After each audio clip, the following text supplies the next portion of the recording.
আন্দোলন বাংলাদেশ আজ বাংলাদেশের একটি বৃহত্তর ইসলামী রাজনৈতিক সংগঠন হিসাবে সকলের কাছে পরিচিতি লাভ করেছে।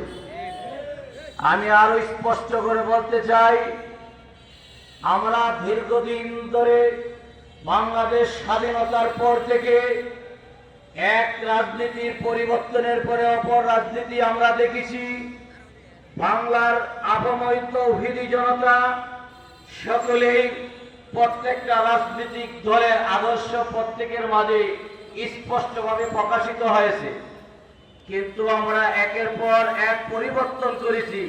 কিন্তু বাংলার তৌহিদি জনতার মনের আশা আর আকাঙ্ক্ষা যা ছিল, স্বাধীনতা অর্জনের পিছনে যে ভূমিকা ছিল, কোন দলই জনগণের সেই চাহিদা পূরণ করতে পারে নাই।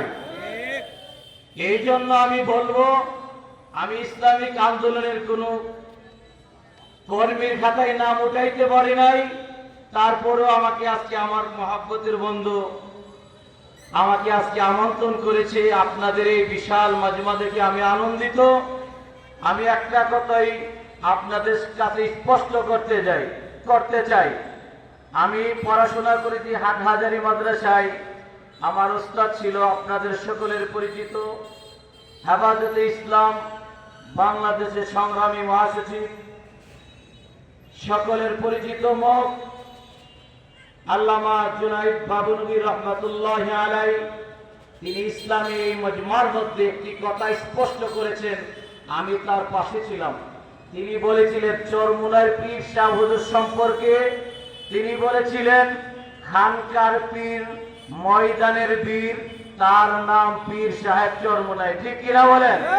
তিনি শুধু খানকায় বসে তাসবিহ পাঠ করেন নাই, তিনি ময়দানে গেলে ইসলামের বিরুদ্ধে যেখানে প্রতিবাদ হয় সর্বপ্রথম যার ভূমিকা পাওয়া যায় তিনি হলেন পীর সাহেব চরমুনাই রহমাতুল্লাহি আলাইহি।